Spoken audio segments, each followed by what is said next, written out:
जय श्री राम। इनकै प्रीति परस्पर पावनी, कही न जाई मन भाव सुहावन। सुनहु नाथ कहा मुदित विदेहु, ब्रह्मा जीव यु सहज स्नेहु। इनकी आपस की प्रीत बड़ी पवित्र और सुहावनी है।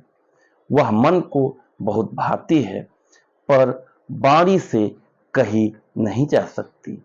विदेह जनक जी आनंदित होकर कहते हैं, हे नाथ सुनिए, ब्रह्म और जीव की तरह इनमें स्वाभाविक प्रेम है। पुनि पुनि प्रभु ही चितौ नर नाहु, पुलक गात और अधिक उछाहु। मुनि ही प्रशंसी नाई पद सीसु, चल्यों लवाई नगर अवनीसु।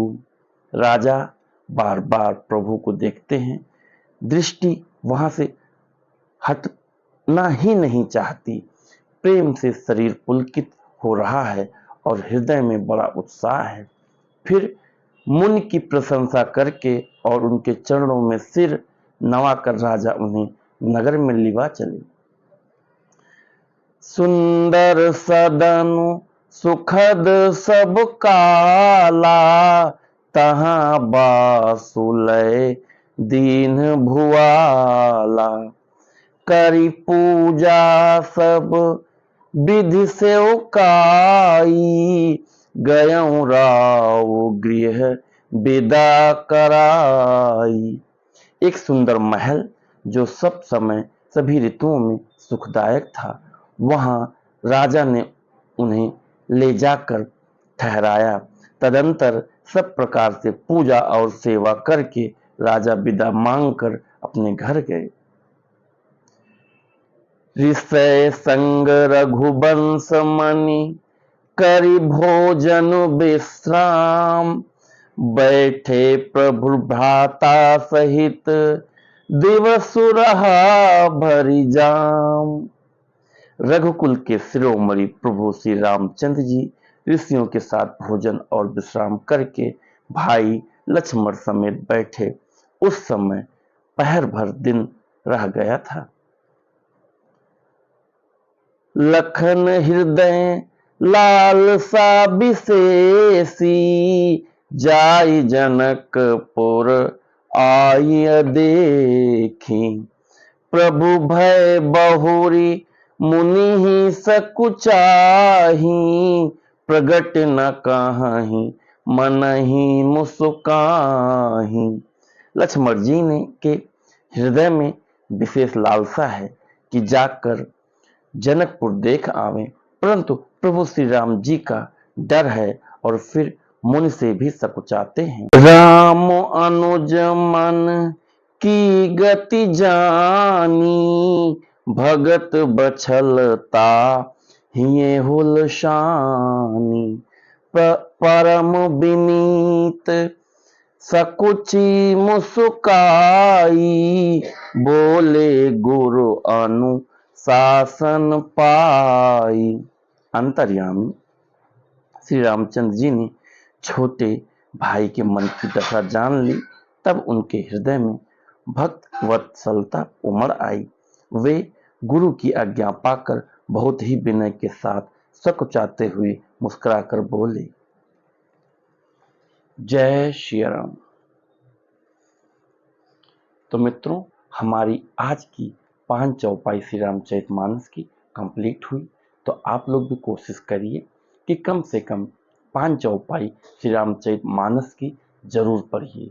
और मैं हर बार ये बोलता हूँ, आप भी पढ़िए, खुद भी पढ़िए और अपनी पूरी फैमिली के साथ पढ़िए। बच्चों का पढ़ना इसलिए ज़रूरी है और आपका पढ़ना भी ज़रूरी है, क्योंकि बच्चों को पढ़ने का रीज़न ये है क्योंकि आजकल फैमिली का इतना प्रेशर है, बच्चों पर, फैमिली पे उनको इतनी ज़्यादा एक्सपेक्टेशन है कि हम ज़्यादा से ज़्यादा नंबर लाएं, बच्चे ज़्यादा से ज़्यादा फोकस करके पढ़ें। लेकिन आप आजकल क्या देख रहे हैं, हॉस्टलों में इतनी समस्याएं हैं, बच्चे इतने प्रेशर के साथ पढ़ने जाते हैं वहाँ पर, और अगर अच्छा नंबर नहीं आता तो यहाँ तक मैं देख रहा हूँ समस्याएं कि लोग आत्महत्याएं भी कर रहे हैं। ये भी आजकल बहुत सुनने में आ रही चीज़ें। तो आप लोग कोशिश करिए, इसलिए मैं हर बार बोलता हूँ कि पढ़ने पर फोकस करिए। लेकिन कभी कभी ऐसा होता है कि नंबर आपका कम आया या जो भी कुछ रहा, तो प्रभु हो सकता है आपके लिए कुछ और बड़ा सोच कर रखा है। तो इसलिए नंबर कम आने से आप परेशान मत होइए, घबराइए मत, और फैमिली भी उतना प्रेशर ना करे अपने बच्चों पर कि नहीं आपको पढ़ना ही इतना, मतलब आजकल एकदम प्रेशर कुकर बना दिया है फैमिली ने। तो आप लोग भी कोशिश ये करिए कि प्रेशर उतना दीजिए जितना एक लिमिट है। और फिर वही बात मैं कहता हूँ कि अगर आप श्री रामचरितमानस डेली पढ़ें तो फोकस भी बढ़ेगा, और जो मन में अनेक प्रकार की भ्रांतियां हैं वो भी कम होंगी। तो जो श्री रामचरितमानस है, जो आपके मन में दुविधा है, इस दुविधा को खत्म करेगा। तो आप लोग कोशिश करिए कि श्री रामचरितमानस कम से कम 5 चौपाई डेली पढ़िए। अगर आपने बच्चे को हॉस्टल भी रख रहे हैं, कहीं बाहर भेज रहे हैं, तो श्री रामचरितमानस के साथ भेजिए कि बेटा आप अपनी बुक पढ़िए, पुस्तक पढ़िए, लेकिन रोज टाइम निकाल के पर 5 से 10 मिनट का, चाहे सुबह के टाइम चाहे शाम के टाइम, श्री रामचरितमानस भी जरूर पढ़िए। तो मित्रों, आज का हमारा श्री रामचरितमानस का पाठन कैसा लगा आपको, आप कमेंट करके हमें ज़रूर बताइएगा। और कोशिश करिए कि अगर आप हमारे चैनल को लाइक और सब्सक्राइब करिए, शेयर करिए, हो सकता है आपके इस प्रयास से 2-4 लोग और सनातन की सेवा के लिए जुड़ें। जय श्री राम।